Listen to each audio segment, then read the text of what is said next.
of a liberal arts education. From the staff, a photograph of the staff at the Reagan Peace Garden representing dedication to the building of character and service.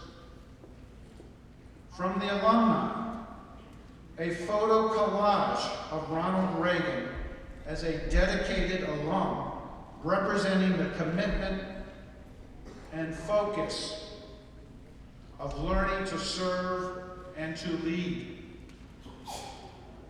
And from the Eureka students, a memory box representing our concern for one another and deep love for Eureka College. With these gifts, we welcome you into our Eureka College family, Ronald Reagan's family, and hope that our relationship continues to grow. President Gorbachev, it is now my honor and privilege to ask you to join me at the podium for the awarding of your honorary degree.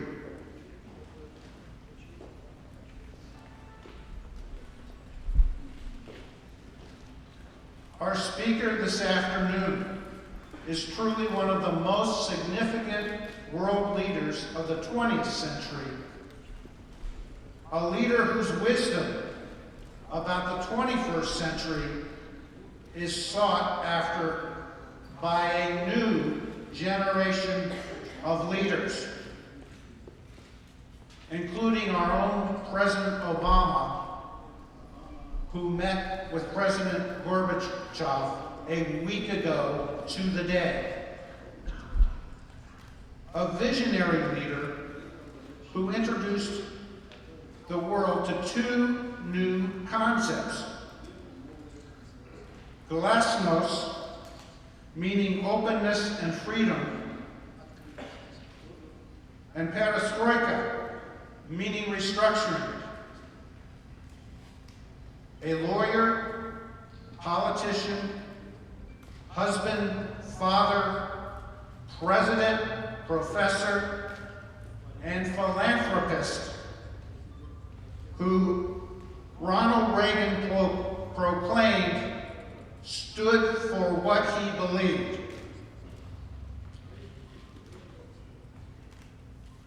A partner with President Reagan, whose landmark president-to-president relationship truly set the stage for world peace with greater freedom and security. The winner of numerous international awards and distinctions, including the Nobel Peace Prize.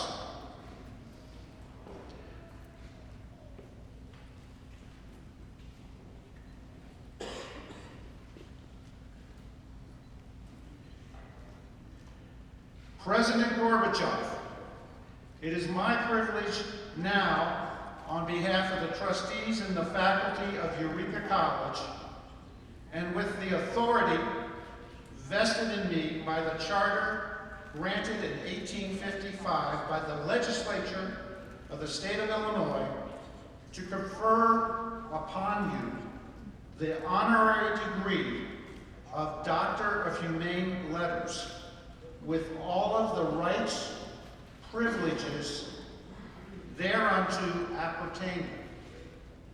President Gorbachev, congratulations.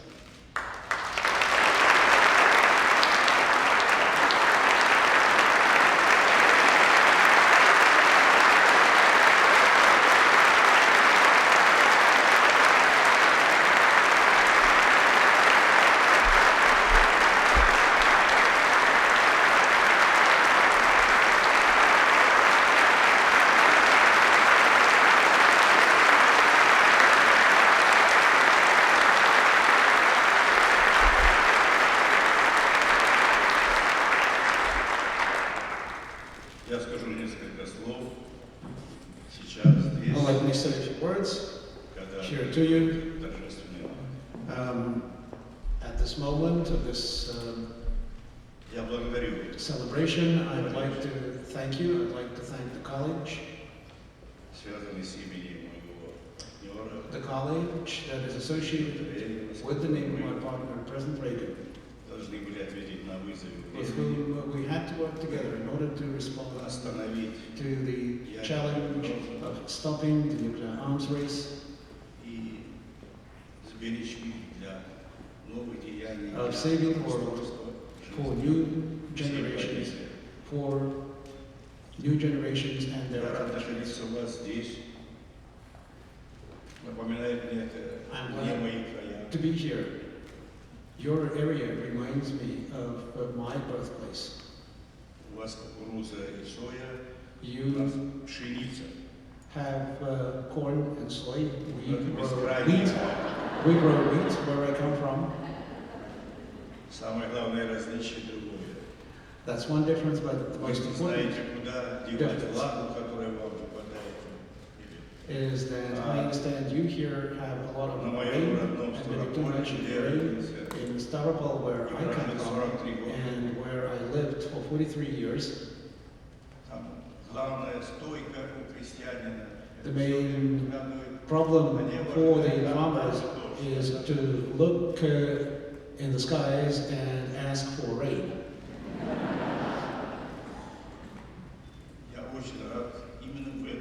I'm very pleased to be here in this particular place as part of my visit to the United States, and I thank the honor that has been conferred on me.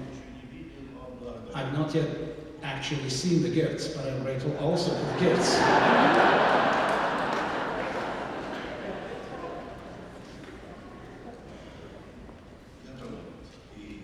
I'm moved, and that makes me very emotional. We have just visited the Ronald Reagan Museum, and that reminded me of many things that we did together. It so happened that when President Reagan was starting his second presidential term,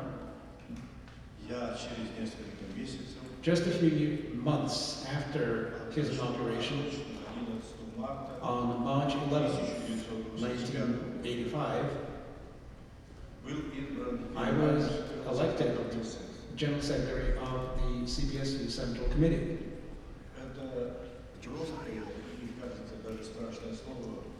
This word sounds very big, but it doesn't mean that much now. That was the highest supreme position in the old Soviet Union, in the Soviet Union at that time. And I don't know at whose wish and at whose direction. It just so happened historically that there was an intersection of two careers. President Reagan, who by that time had an established reputation as a hawk, wanted to conclude his political career as a man of peace, as a peacemaker. He needed a partner. And the changes that happened in the Soviet Union at the very top of the Soviet government produced an opportunity for him, and certainly for me as well. President Reagan is exactly 20 years older than I am.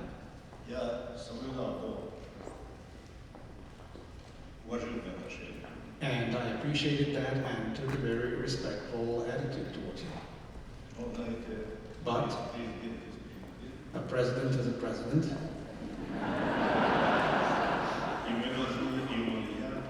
And both of us as leaders were responsible to our nations.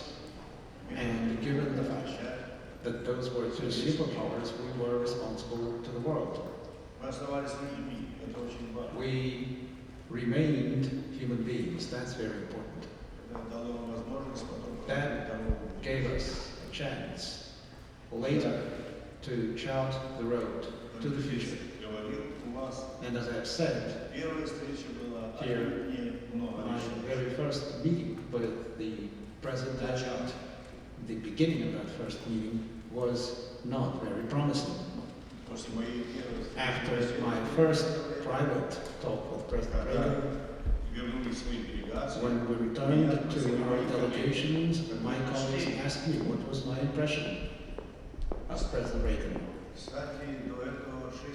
And by the way, before that, for 6 years, there hadn't been a single summit between the Soviet Union and America at the time when it was so important to take decisions on the challenges that we were facing. The leaders of the two superpowers had not met for 6 years.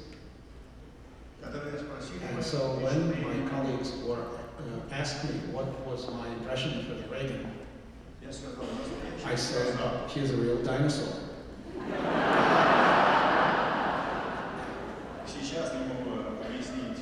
I still cannot quite explain the choice of words. Well, that was the established and preferred view of President Reagan. But President Reagan was asked a similar question by the members of his delegation about me, what he thought of Gorbachev. And he said, Gorbachev is a die-hard Bolshevik. So that brought it into balance.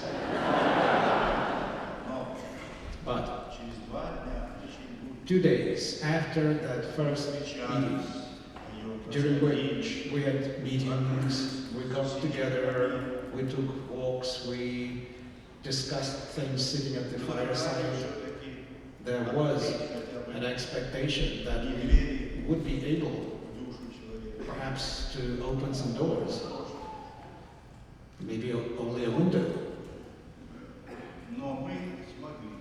But 2 days afterwards, we were able, and I think that was the result perhaps of our intuition. We were able to start getting along. I felt that we would get along. And as I said, 2 days later, we adopted a joint statement in which we said that a nuclear war can never be won and must never be fought.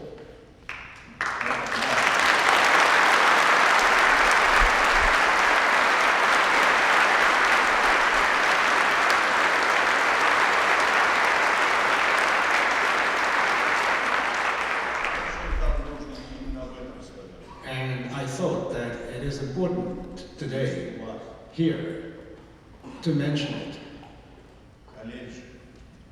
Here in the college that is associated with the name of Ronald Reagan. Yes, we were able to cover a lot of ground. It was difficult. Both of us were men of principle.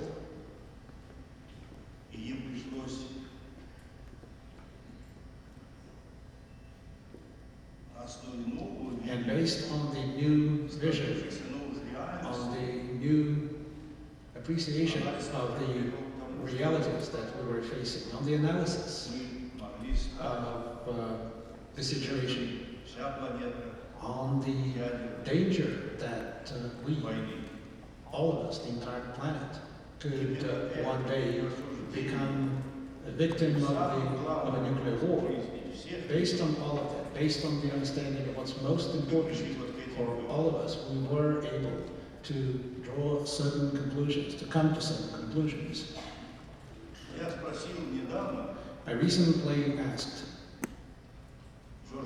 George Shultz, the Secretary of State, who worked with the President when he was visiting the Eureka College. by the way, I would like to introduce to you Irina, my daughter and the Vice President of the Eureka Foundation.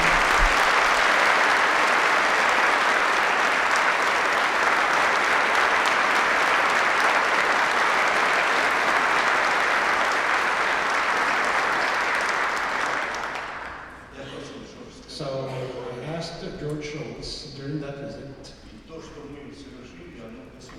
about what happened. I said that it is still difficult fully to evaluate what happened during those years.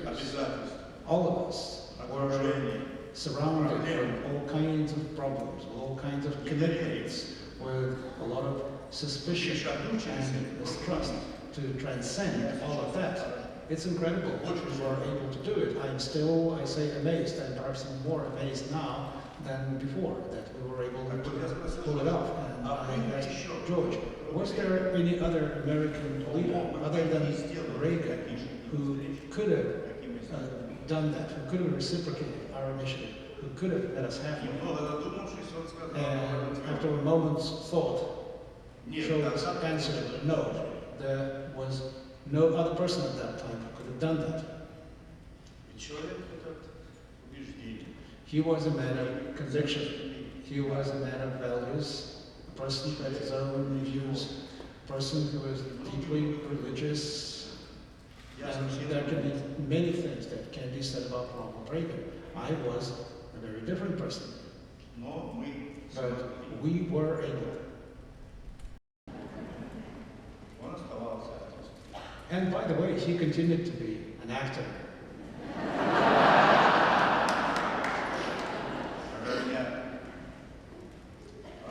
And so when I was asked how I reacted to the famous speech in which President Reagan said, "Mr. Gorbachev, tear down that wall," standing at the Berlin Wall, what was the impression, people ask? I said, well, very honestly, that did not impress us that much. Because we knew that we never forgot that President Reagan's initial career was as an actor.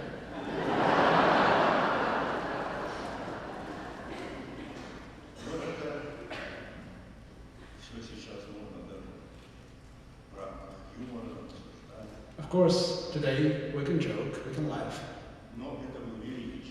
but when all is said and done, he was a great man.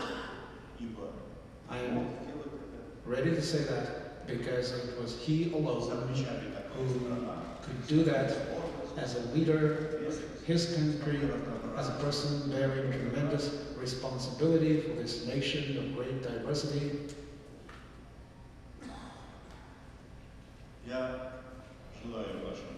I would like to wish to the college, which is now my college too.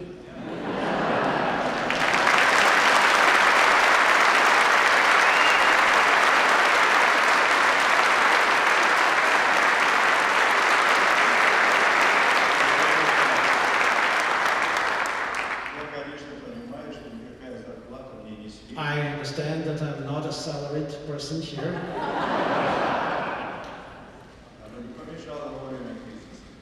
Although I could use the money during this crisis. Anyway, I understand that in the citation, thank you, I wish the students to continue on the path of knowledge, on the path that was taken by that great man and by other people who were mentioned here and who made a great contribution to your country, to addressing the problems that your country is facing. And at this point, I understand that I will be answering your questions, as I've been told 5 questions. Okay, thank you.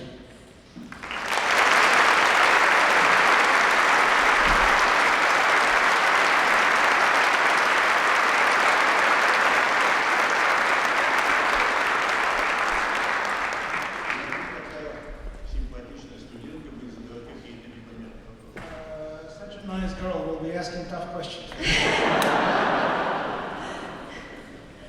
President Gorbachev, what is your opinion of the relationship today between Russia and the U.S., and what might be done to improve and strengthen it?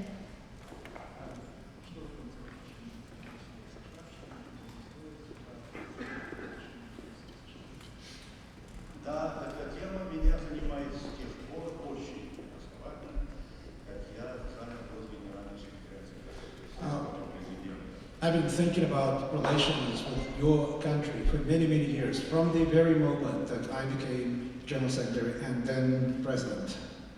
Сменить образ жизни людей, систему, открыть возможности для свободы, для прав людей. At that time, we were facing the challenge of changing our system, of opening the possibilities of freedom to our people, of opening up the country, Провести модернизацию of modernizing our country, ибо странам создавать, because we felt that our country was beginning to lag behind others. сделать This we could not accomplish without a peaceful environment, without peaceful relations with and cooperation with other countries.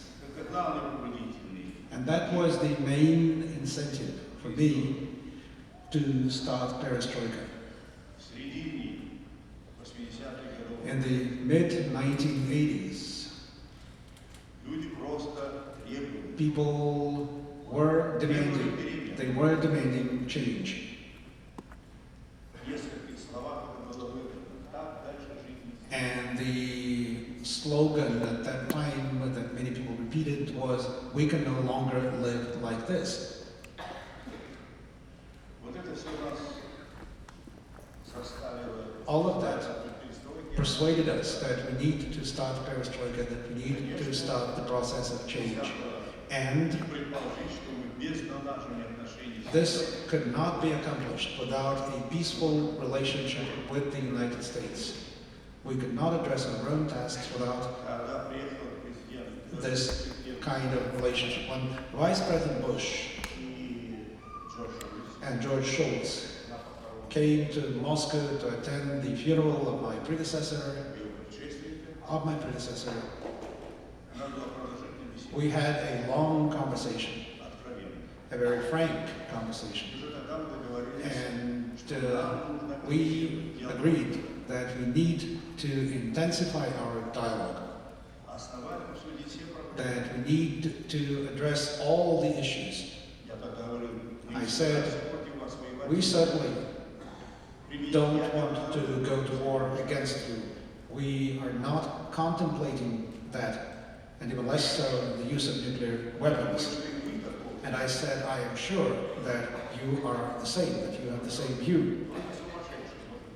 Only a madman could think differently. At that time, 90% of the world's nuclear weapons were held by our two countries. Мы договорились And we agreed to start preparing a summit meeting. и она состоялась. And that summit meeting was held. The first summit meeting happened.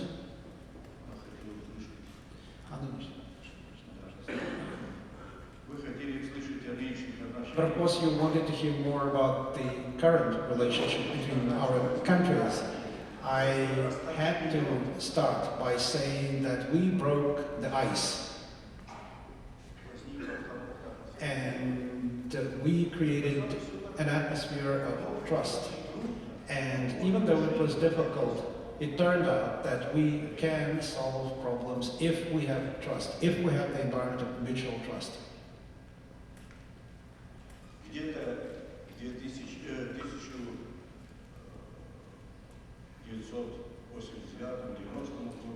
By 1989, 1990, the attitude of the Soviet people toward America, toward the American people, could be characterized by the word euphoria. There was real euphoria. Unfortunately, right now, that is no longer the case. да, еще есть, понимает значение. I believe, however, that there is still understanding of the importance of our relations. Американцам нельзя доверять. But many people in Russia believe that Americans cannot be trusted. Вот почему сейчас And that's why the main issue is how to rebuild the trust, how to rebuild a normal relationship of trust.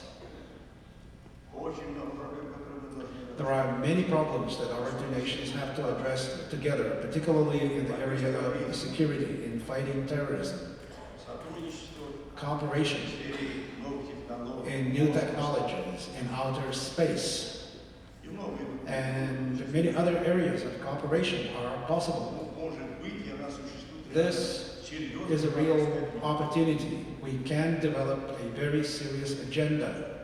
И как тогда, так и сейчас And just like at that time, today, improvement in our relations может оказать очень большое could become a very important factor, could impact other countries as well. Мы еще не забыли тот We have not yet forgotten that period of mutual trust. There are still relationships, human relationships. Those are the assets that we must not squander. We must not fritter away that great capital that we still Мне have. показалось, My impression, я пришел к такому my conclusion короткой беседе с вами. from the brief conversation with your president and a talk with the vice president Есть основания is that на то, что наши отношения. our relations can improve. Давайте постараемся. And let us try, let us work. И вы, это молодец. And you, the younger people, should work on that too.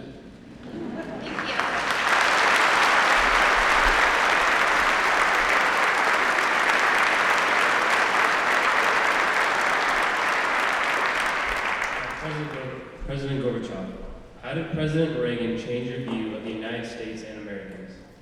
Could you repeat that? I think. Sorry. How did President Reagan change your view of the United States and Americans?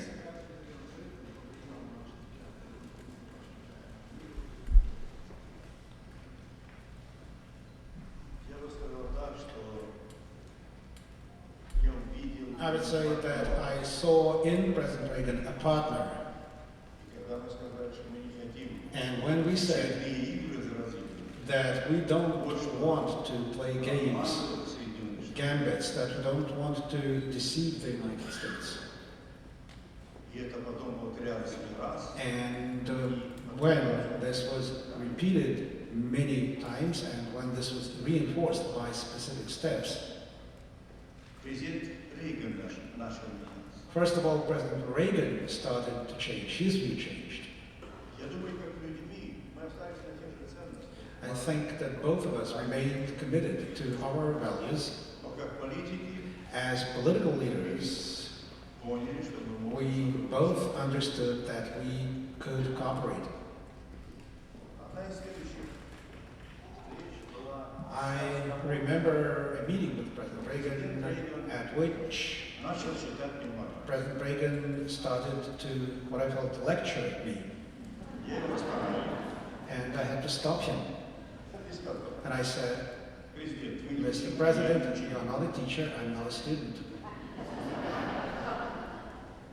и тем более вы не прокурор. And even less so, you're not a prosecutor and I'm not the accused.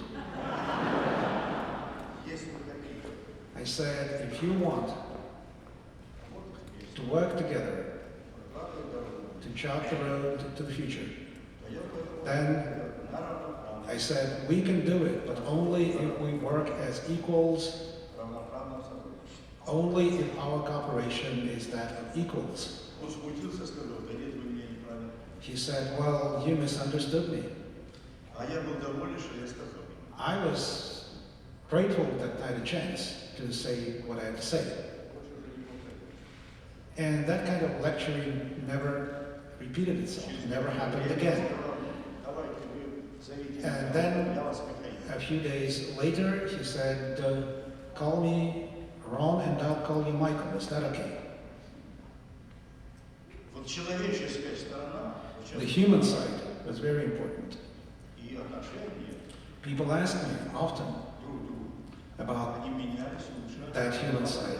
Well, it was an evolving relationship. Our trust emerged gradually. Конечно, работали Of course, also there was the work of our diplomats, of our experts, of various others who worked on the relationship. Но, по-моему, исходный пункт But I think that the starting point is the human relationship. человеческие отношения. Establishing a noble human relationship, and that was accomplished. Не он, а следующий президент Буш The next president, President Bush, в своих мемуарах, вы, in наверное, his читали, memoirs, кто внимательно читал, those of you who read those memoirs remember that he said было вести переговоры. Gorbachev was a difficult negotiator, Но если мы but договаривались, whenever we agreed on something, we knew что он все выполнит. that everything will be fulfilled, everything will be Такие implemented. вещи, вот такие вещи, So it's those things, такая атмосфера. it's that kind of atmosphere, that kind of work Поэтому кто на кого влиял? that created an influence. I don't know who influenced more. Диалог. It's dialogue, Иногда острый. sometimes contentious dialogue. Показывал, It showed показал, что мы можем. to me that we can work together, that we can cooperate, and that I can rely, that I can depend on the President's word. Ведь очень американцы долго присматривались. Americans took time looking at Gorbachev. Мы подтягивали. We were trying to stimulate Хотя them. President Reagan, I knew, wanted to change the situation, but столько he too was worried about making a mistake. He was taking tremendous criticism from many, including some people very close to him. Кто из вас не читал книгу? There was a recent book, there is this recent book about President Reagan that describes this, James Mann, Ну да. by James Mann. Я из него выдержки читал. I read some parts of that book. О Рейгане. It's about Ronald Reagan, Очень много я узнал.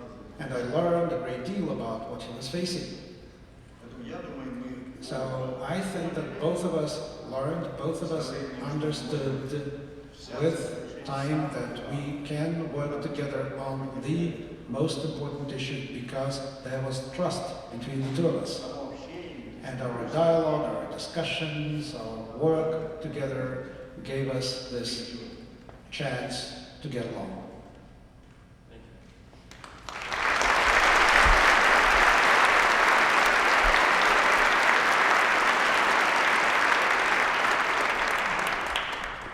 As you know, President Reagan often noted that he based many of his decisions and policies on his Christian faith. I'm wondering, what moral convictions led to your decision to take on 70 years of structure and tradition to bring revolutionary change to the Soviet Union, and if there is a faith component to them?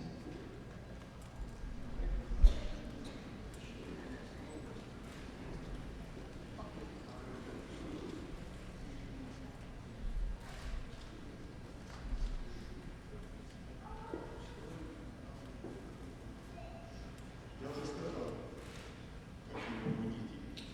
Well, I've said in my remarks what motivated me to start the process of change. Above all, it was the widespread demand in our society for change. Примерно как у вас. It was somewhat similar to the demand for change in the recent elections in this country. И я в этой стране, I я его знал, had grown up in my country. I was looking at the situation and I saw несколько революций. that our people who had gone through several revolutions, collectivization, industrialization, the war, Они нуждались и they хотели needed, they wanted создать ситуацию достойную a more dignified situation. всем, чтобы можно жить, They wanted to live воспитывать детей, and to grow their children строить будущее. and to build a future in a different way. Это самое главное. So responding to that was the most important source of what I did and of the decisions that I took. And of course, in our country, we had both believers and non-believers in the Soviet Union. All of the world's principal religions are represented, and all of them supported the process of perestroika. In 1990, I gathered the religious leaders together in the Kremlin. They were sitting at the same table as the Politburo, as the country's leadership. And I said, let us write a law about freedom of conscience, about freedom of religion in our country. And that law was adopted.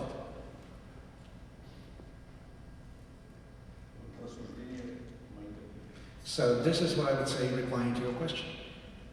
Thank you.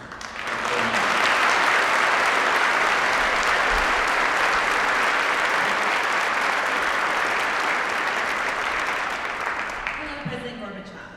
What was the most memorable interaction between you and President Reagan, and is there anything that you would change about your work together? Is there anything, the last part? That you would change about your work together?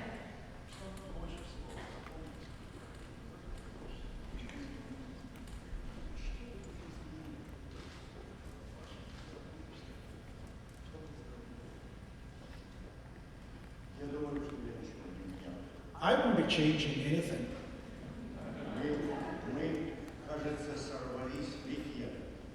It looked like we had a failure at Reykjavik, but that's a very superficial evaluation of Reykjavik. When the meeting ended, the president was very somber, very unhappy, because I had refused to agree to the document that was being discussed about the reduction of nuclear weapons, because I disagreed with the Strategic Defense Initiative.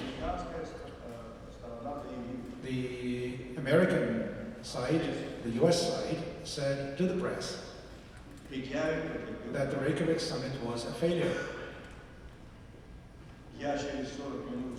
40 minutes later, I had my own press conference that was attended by 1,000 reporters.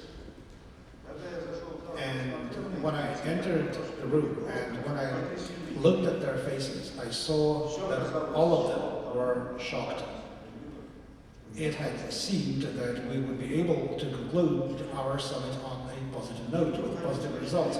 And then they heard from the American delegation that the Reagan summit had been a failure. I told them what had happened in Reykjavik, and I said, this is not a failure. This is a breakthrough. We have seen, I said, that an agreement is possible. An agreement is possible. The SDI was a different subject. And I turned out to be right.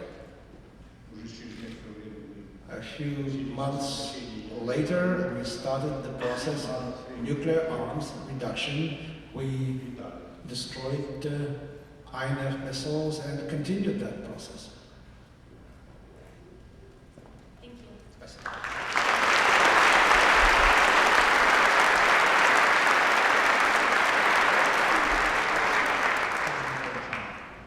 Ronald Reagan once said that everything good in his life began here, speaking of Eureka College. How does it make you feel to visit this place? And is there a similar person, place, or institution to which you would give the same credit?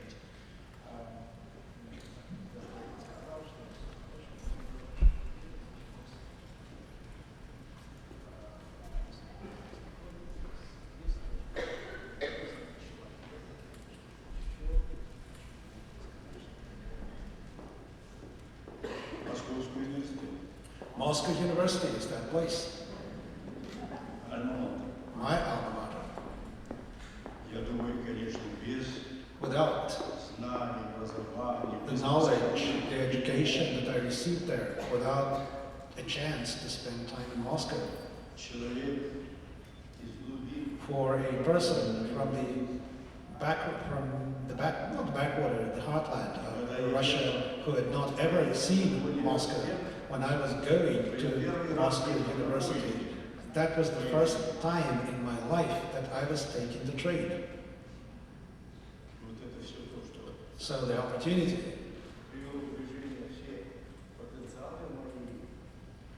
made it possible for me to, I think, set in motion all that was inherent in me as a person. So I owe the university all of that. But not only the university, but also I owe a great deal to my family, to my father and mother, to my grandfather also, particularly my maternal grandfather. They had a tremendous influence on me. I was really a convinced communist. When I was in high school, I became a member of the Communist Party, still at school. And I wrote an essay, a high school essay about Stalin.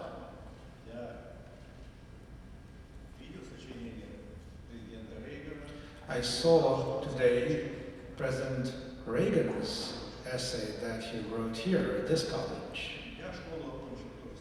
I too graduated with honors from high school, and my essay received an A. That opened the road for me to the university, and the university, I think, opened for me the path not only to a profession, but to the world. So I'm grateful to my university. I then later studied in the School of Economics. I always wanted to study. My parents were barely literate. No one ever controlled me. I controlled myself. Remember that. No outside control, no coercion will do it. Even the student body cannot make you do anything if not want to.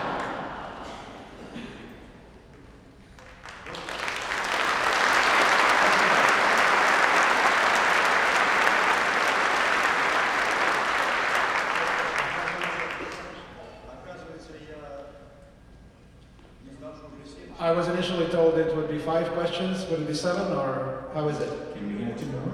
Huh? Or 8? Maybe we have 2 Может more. быть, еще 2 кратко. Okay, yes.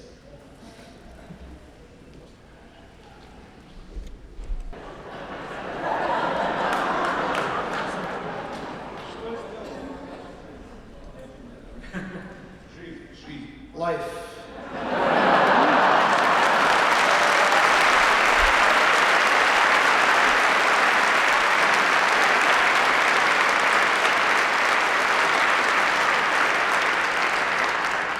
President Gorbachev, what do you most want to be remembered for?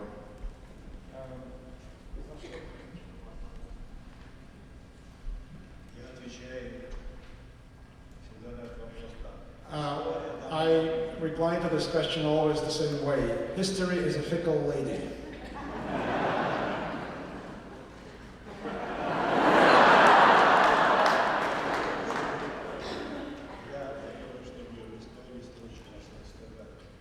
I would like to be able, for history to be able to say that this person certainly tried to do something good, something important. He certainly tried to work for the people.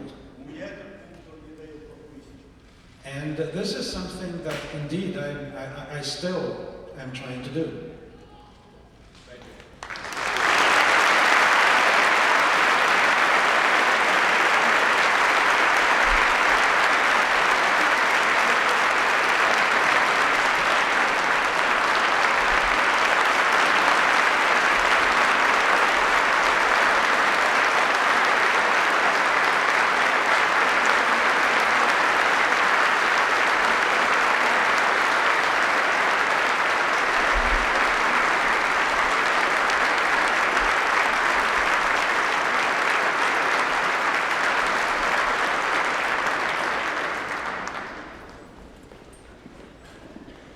Thank you, students, for the questions, and Mr. President, for your thoughtful engagement with our community.